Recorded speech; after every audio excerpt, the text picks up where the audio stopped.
Nagpalista ako, alam mo, nasa general principles yung kauna-unahan pa lang. Sapagkat meron ka akong lilinawin to set the tone of the deliberation for that day on general principles. Kailangan munang hintayin ko ang majority leader. Anong klaseng regulasyon yun? Nakasulat ba sa regulasyon yun? Pagka ako magtatanong, ayaw nila. Pagka ang pagtatatanungin, opisina ng Vice President, lahat sila po pwede. Anong klaseng patakaran ito? Bakit? Opisina lang ng Vice President ang dapat tanungin? 6.325 trillion ang pinag-uusapan eh. Doon ang gusto lang nilang tanungin, 125 million. Doon sila nakakonsentrate. Lahat. Doon nakakonsentrate. Halatang halata naman eh. Wag na kaming magbulahan.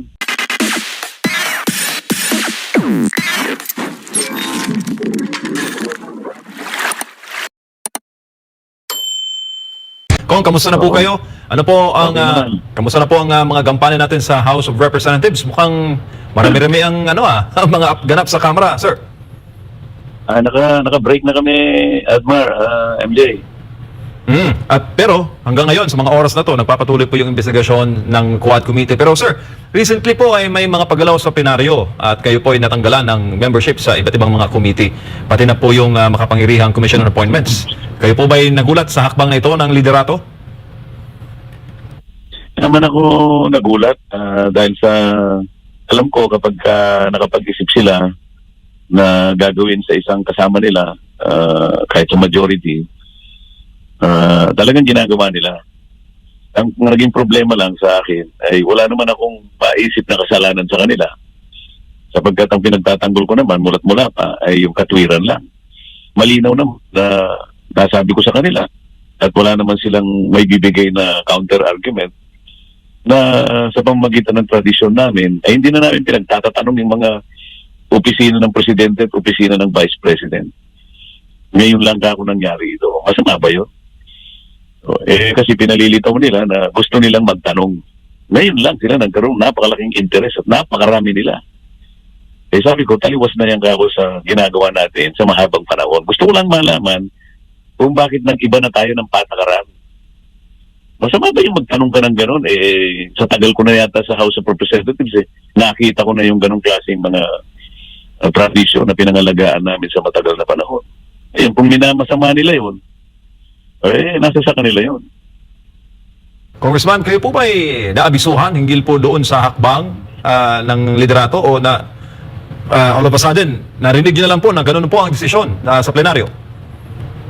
Wala nga, hindi naman nila ako aabisuhan na gano'n ang kanilang mga ginagawang patakaran ngayon.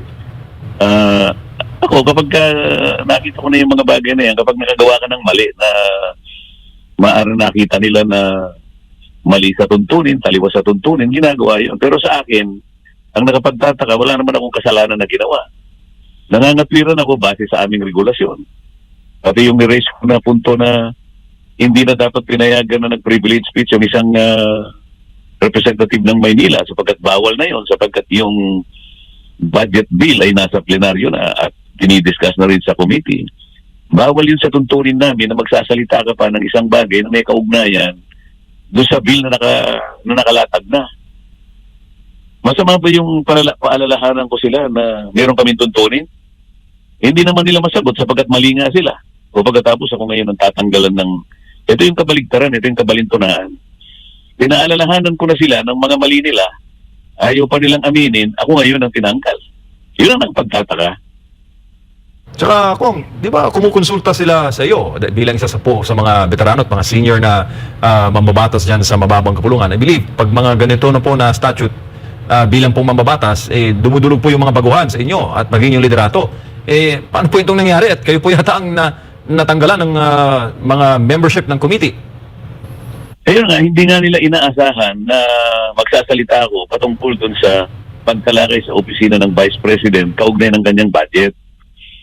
Ayaw nila siguro na merong pumigil sa kanilang ginagawa sapagkat meron sila sigurin na hindi ko alam kung saan papunta. Pero ngayon, obviously, na ginagawa nila ito para sa ganun, makakuha sila ng kahit anong bagay na makapagpapahiya sa Vice President.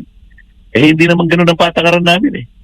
At palagi nilang sinasabi, yung mga bagitong mga abogado na bagito rin namang mga miyembro ng Kamara, ah, yung sinasabi nilang public office sa public trust, ang layo naman ng argumento na yun.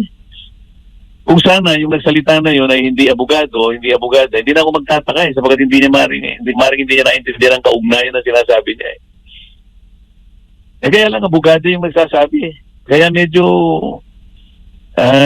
nakalulungkot kung bakit pati mga abogado sinasadya na nilang maliin yung kanilang pag-i-interpret pati provision ng saligang batas.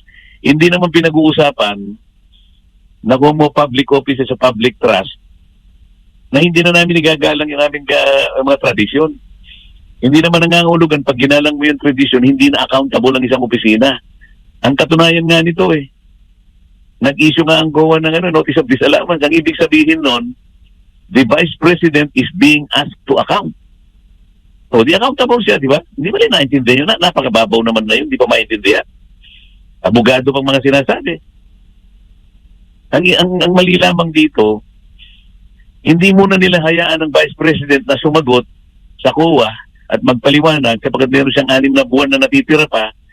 Ang gusto sila na yung makikita mo na talagang may mga plano na hiyain ng Vice President. Isip-isipin mo, notice of disallowance pa lang. Wala pa namang yun magpapaliwanag pa lang ang opisina ng Vice President. Ang gusto nila, unahan na nila ang COA. Ang COA nga ang nag-a-account Ang COA nga ang nagsisiyasat, hindi kami. Wala kaming mandato na siya sa atin ang pagkakagasta ng bawat opisina.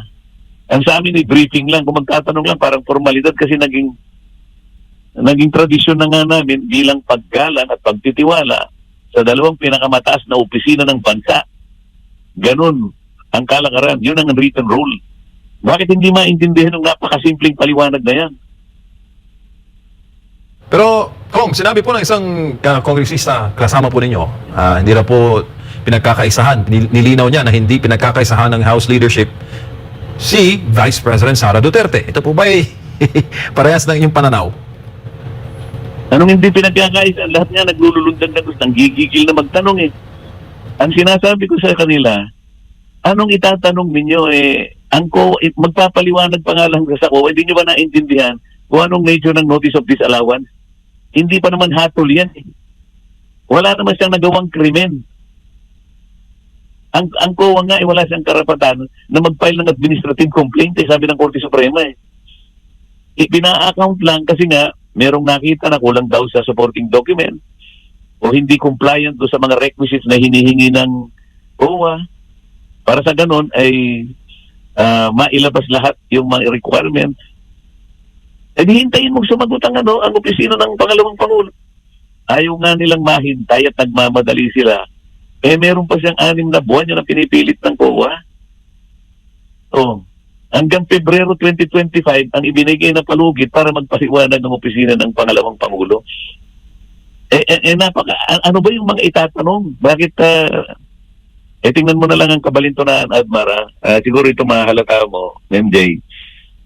Bakit pagdating sa budget ng pangalawang Pangulo, lahat ay gustong magtanong at walang pinagbabawalan?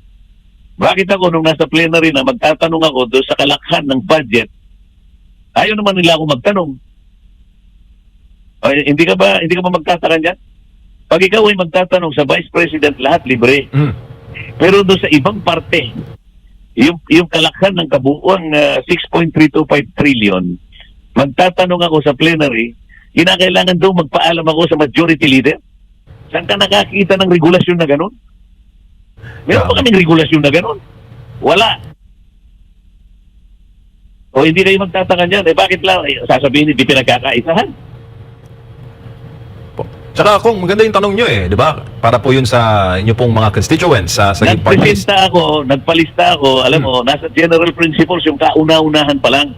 Sapagkat meron ka akong lilinawin to set the tone of the deliberation for that day on general principles. Kailangan munang hintayin ko ang majority leader. Anong klaseng regulasyon yun? Nakasulat ba sa regulasyon yun? Pagka ako magtatanong, ayaw nila. Pagka ang pagtatatanungin, opisina ng Vice President, lahat sila po pwede. Anong klaseng patakaran ito? Bakit? Opisina lang ng Vice President ang dapat tanungin? 6.325 trillion ang pinag-uusapan eh. Doon ang gusto lang nilang tanungin, 125 million. Doon sila nakakonsentrate. Lahat. Doon nakakonsentrate. Halatang halata naman eh. Wag na kaming magbulahan. Huwag na kaming magbulahan. Opo, Congressman Sedmar po ito, magandang gabi. Sinabi po sa speech ni Speaker na dapat dumaan sa dumaan sa proseso. At sabi mo nga, bilang din sa proseso yon na magtanong din sa pangkabuuan. Dahil hindi lang naman yung budget ni BP Sara ang tinatalakay, kundi kabuuan. So, paglabag din ito sa mismong pagsasabi, sa sinabi ng mismong leader ng Kamara. O ayan ang tanong mo ngayon.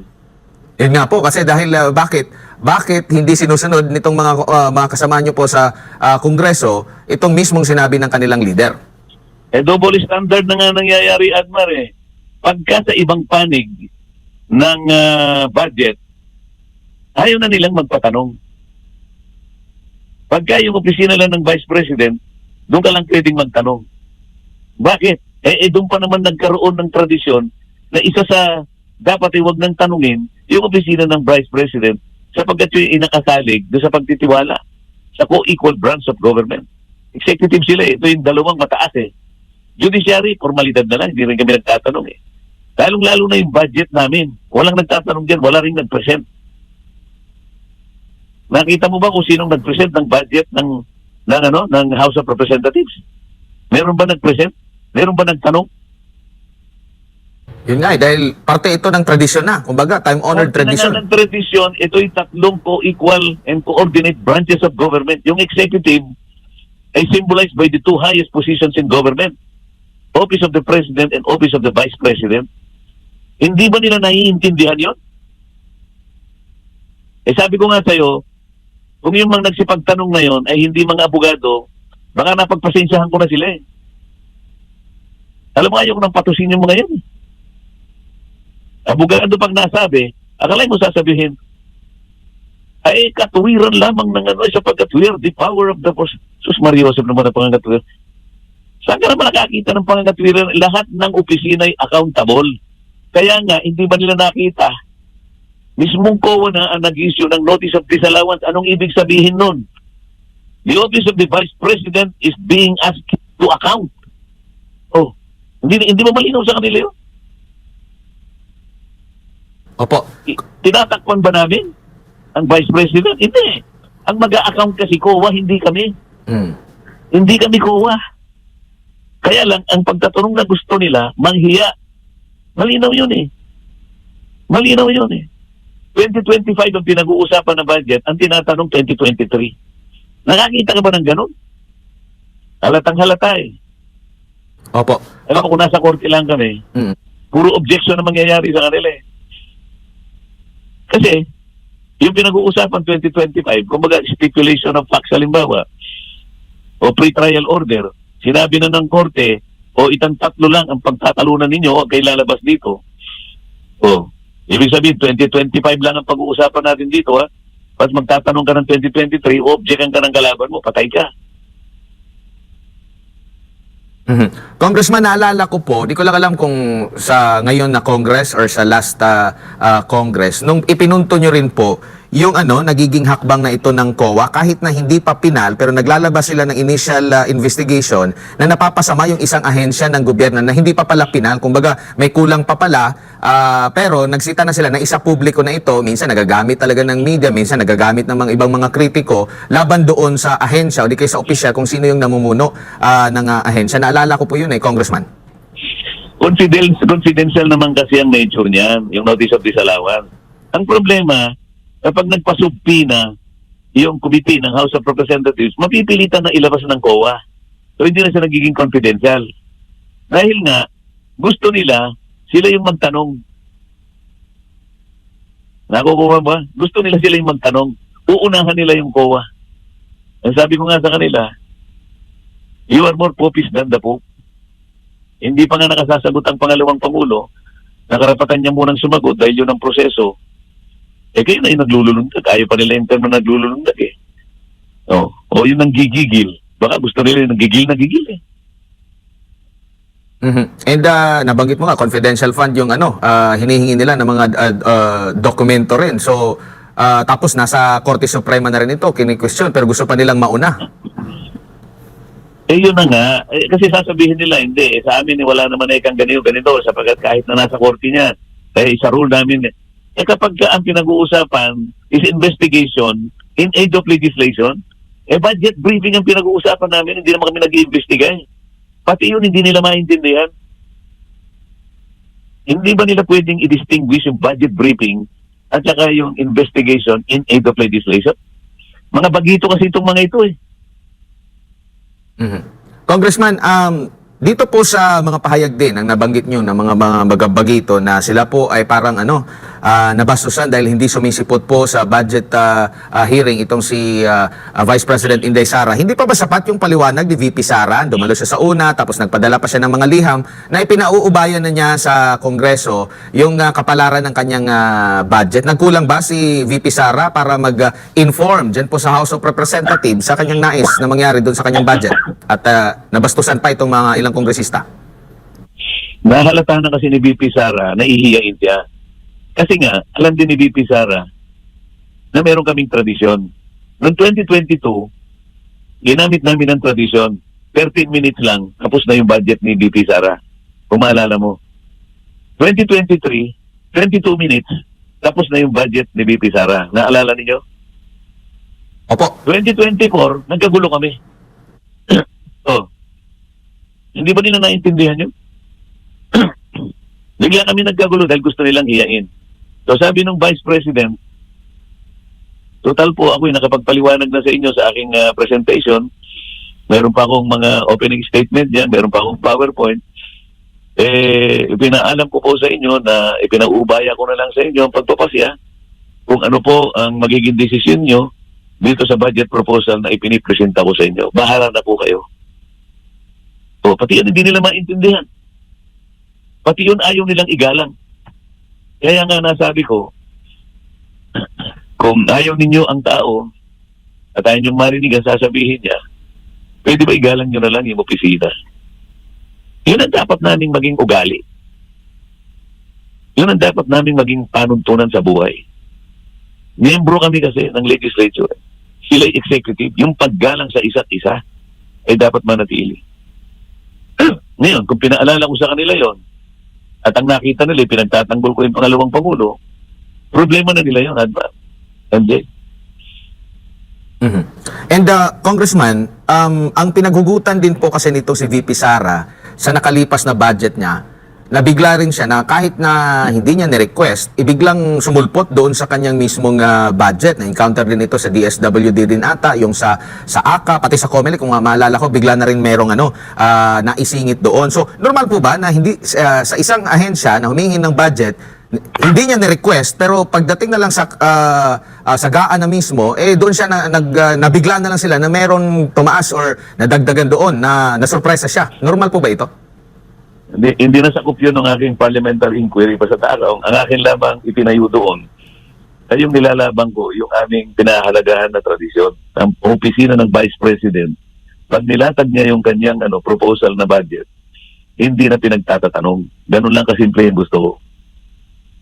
Kong, ano po ang naging reaksyon ng inyong pong mga kinakatawan sa party list sa ginawa po nyo dyan sa Kamara? Sila po ba'y nagalit, nagulat? Paano po ba? Sinong mga kasama? Sa mga kinakatawan nyo, Kong, sa sagip, yung marginalized sector po na inyong mga kinakatawan, mayroon po ba silang naging reaksyon sa ginawa po sa inyo dyan sa House of Representatives? Yung mga leaders namin? Normal lang naman na nabigla sila at hindi sila makapaniwala na sa kabila ng pagtatanggol lamang sa katwiran ay ganito pa yung gagawin sa kanilang iniluklok na representative.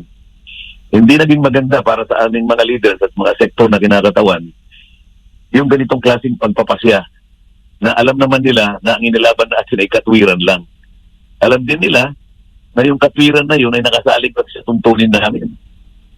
Pagkatapos, aalisan nila ako ng pati membership, iba yung naging pananaw ng mga taong kinakatawan namin. At kung halimbawa ay mawalan sila ng pagtitiwala sa estabilidad ng aming mga tuntunin, ang may kasalanan nito ay nagsipanguna nito. Kung pagbabatayan po ang komento ng mga netizens, marami po ang mas bumilig pa po sa inyo. Buhat po ng kanyo po ay kanilang masubaybayan doon sa ABS-CBN hearings hanggang sa talakayin po sa nagdaang mga kongreso yung issue sa kuryente, yung inyo pong pinaglalaban, yung issue sa kuryente, at hanggang ngayon po ang pagtayo po ninyo sa long-standing tradition sa House of Representatives. Marami po nagsasabi na kanila po kayong susuportahan kung kayo po itatakbo muli sa Senado. Malapit na po ang filing. Ano po ba ang aasahan natin sa inyo po, Kong? Hindi, ang gusto ko sagutin doon, yung mga nagtaka kung bakit ginanito nila ako.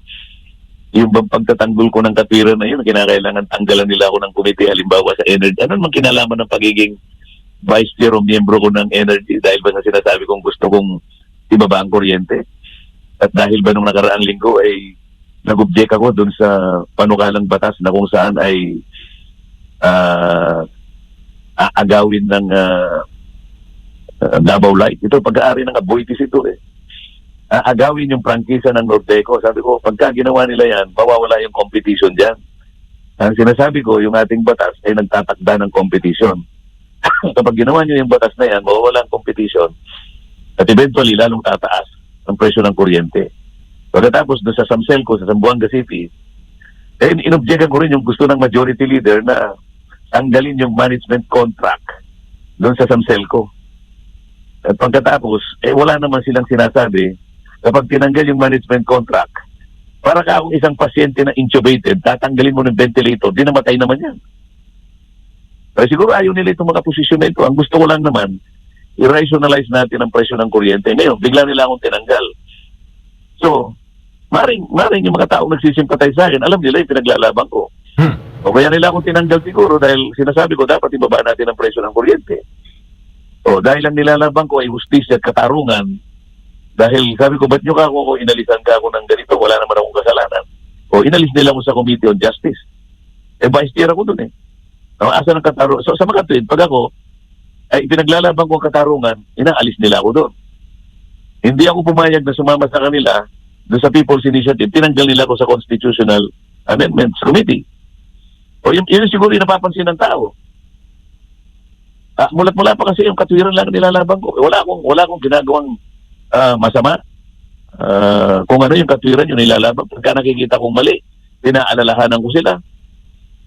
O kung tatanggalin nila ako para siguro wala nang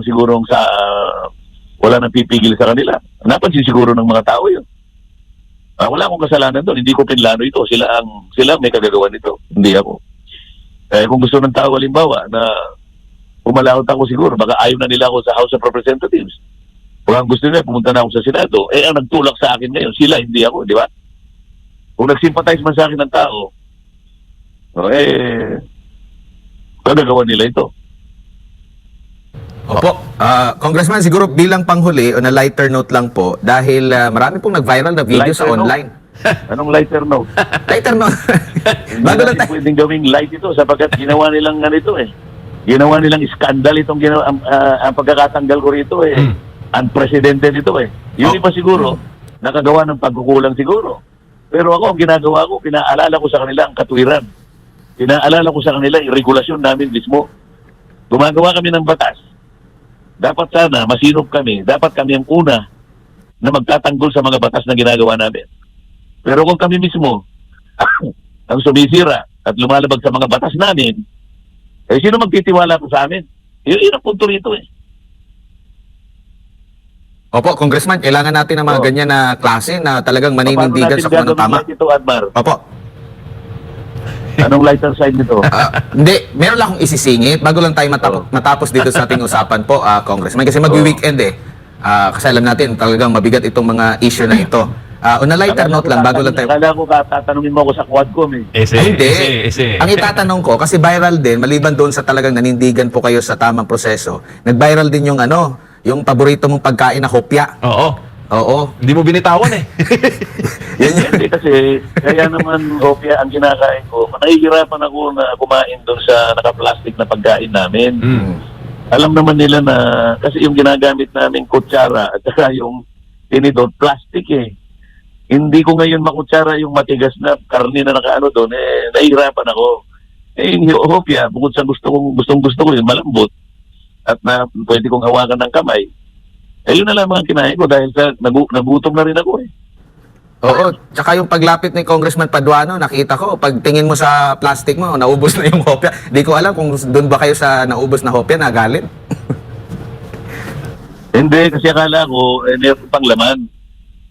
Ganun pala yun. Wala na. Pero hindi naman ako naiinis doon sa balat ng kopya. Naiinis lang ako sa naririnig ko salita sa tabi ko. Hindi naman niya naiintindihan ang pinagsasabi niya. Kong, yung pong lumapit si VP sa inyo, ano bang binulong niya? Ang ganda ng ngiti ni VP eh. Ayaw naman. Ito. Para hindi malaman ng iba, tatanong ko. Siyempre, viral na viral din yun, Kong, sa social media. Dalawa lang nilapitan niya partner. Pero ang nabanggit niya is kumbaga, kaya, parang, sinabi niya sa press ko na parang kumbaga, wag nang kaya ko na to. Parang ganun yung sinabi niya sa press ko na kung ano yung binulong niya kay dating President GMA at sa inyo po, Congressman. Ano ba, bahala na kayong mag-conclude. Pero hindi ko pwedeng sabihin sa inyo kung ano binulong niya sa akin. Kong, panghuli na lamang po, ano pong masasabi ninyo sa isa pong quote na nabasa ko ito kanina sa Facebook eh. Sabi, the only thing necessary for the triumph of evil is for good men to do nothing. Anong masasabi mo dyan, Kong? Mali yung pagka-quote mo. Mali ba? Yun. Kay Edmund Burke yun. Edmund Burke. Yes, sir. The only thing necessary for evil to triumph is for good men to do nothing. Sabi niya. Yung po ba ay applicable sa inyo pong mga kinaharap ngayon sa mababang kapulungan? Hindi applicable sa akin yun. Tumayo nga ako eh. Hindi ibig sabihin kung walang tumayo kahit isa. Pwede sana nagtagumpay na yung gusto nilang mangyari. Ewan ko kung magtatagumpay sila o hindi. Pero habang nakapagsasalita, kung nakakatayo ako, sasabihin ko kung gusto ko sabihin. Opo. Congressman, sir, maraming salamat po sa inyong panahon. Naalala ko tuloy yung mga palatuntunan natin, parte yung Port of Order. Oo. Kasama si Kaya sa Congressman akin, Mike lalo Benson. na, magiging mas malawak pa si Oo. Congressman. Congressman, maraming salamat po sa ulitin. Ingat po kayo. Thank you, sir. Salamat po. Salamat po. Maraming salamat. Ang kinutawan po ng Sagip Party List si Congressman Rodante Marcoleta po mga ka-partners. Kaugnay nga po siya sa issue dyan po sa Kamara. Lalo na yung may tuturing niya na skandal, yung pagtanggal sa kanya sa Commission on Appointments, Committee on Energy, Committee on Public Accounts at Constitutional Amendments at maging dyan sa House Committee on Good Government and Public Accountability.